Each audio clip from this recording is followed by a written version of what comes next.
আসসালামু আলাইকুম। এইচএসসি পরীক্ষার রেজাল্ট ২০২৬ যে সাইটটি বোর্ডের ফেলে হার সবচেয়ে বেশি তোমাদেরকে জানিয়ে দেব। খুব রিসার্চ করে এটা আমরা বাহির করেছি। খুব যে ব্যবধান তেমন না, তুলনামূলকভাবে একটু হালকা বেশি ফেলার হার। তুমি কোন বোর্ডের অধীনে পরীক্ষা দিচ্ছ, তুমি কি সেই বোর্ডে আসো কিনা তোমরা নিজেরাই দেখে দাও। প্রথমে আছে হচ্ছে যশোর বোর্ড।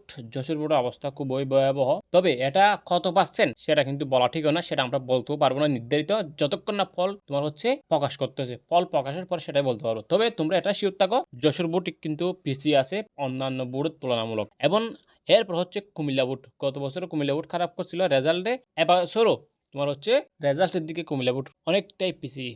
গাজীপুরে যে বোর্ডের খাতাগুলো দেখতেছে শিক্ষকরা, জানি না কোন বোর্ডের খাতাগুলো দেখতেছে, আল্লাহ তালা সে সকল শিক্ষার্থীদেরকে ধৈর্য ধারণ করার তৌফিক দান করুক। আল্লাহ তালা তাদেরকে সহযোগিতা করুক, তাদের উপর আল্লাহ তালা গাইবি সাহায্য প্রদান করুক। কেননা এই কথা বললাম, দেখো ৬,০০০ খাতা দেখছে শিক্ষক, ৬,০০০-এর মধ্যে ৩,০০০ খাতা ফেল, ৩০০ খাতা দেখছে, ৩৫০টি খাতা দেখছে, তার মধ্যে তোমার হচ্ছে ২৯০ জন ফেল।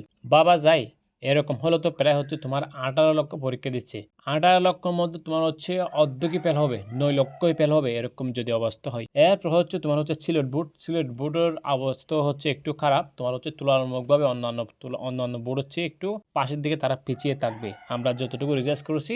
তবে ফুল পাশের হারটা আমরা বলতে পারবো না। একদম হচ্ছে ময়মনসিংহ, তোমরা জানো ঢাকা বোর্ডের পাশাপাশি হচ্ছে ময়মনসিংহ, এটাও অন্যান্য বোর্ডের তুলনামূলক এটাও হচ্ছে তোমার হচ্ছে পিছিয়ে আছে একটু। তোমার হচ্ছে আর বাকি বোর্ডগুলো একটু সবার উপরে, এই 4টা বোর্ড হতে সবার সবচেয়ে নিচে আছে পড়ালেখার মানের দিকেও। এবং আমরা যা রিসার্চ করে বাইরে করলাম, তোমাদের পাশের হার একটু কম থাকবে। তবে বেশি যে খারাপ হবে তেমন না বিষয়টা, বুঝছো। তবে গাজীপুর যে খাতাগুলো বসছে ভাই, আল্লাহ জানে তোমাদের পাশের হার কেমন হতে যাচ্ছে। এবছর তোমার হচ্ছে কি বলো, পাশের হার বেশি হবে, জিপিএ সংখ্যা কমবে। পাশের হার একটু বেশি হবে, কথা ভালো করে, পাশের হার বেশি হতে পারে, জিপিএ হার কমে আসবে। তবে নিশ্চয় আল্লাহ তালা সর্বোত্তম পরিকল্পনাকারী। আল্লাহ তালা সবাইকে ধৈর্য ধরার তৌফিক দান করুক। আসসালামু আলাইকুম ওয়া রাহমাতুল্লাহ।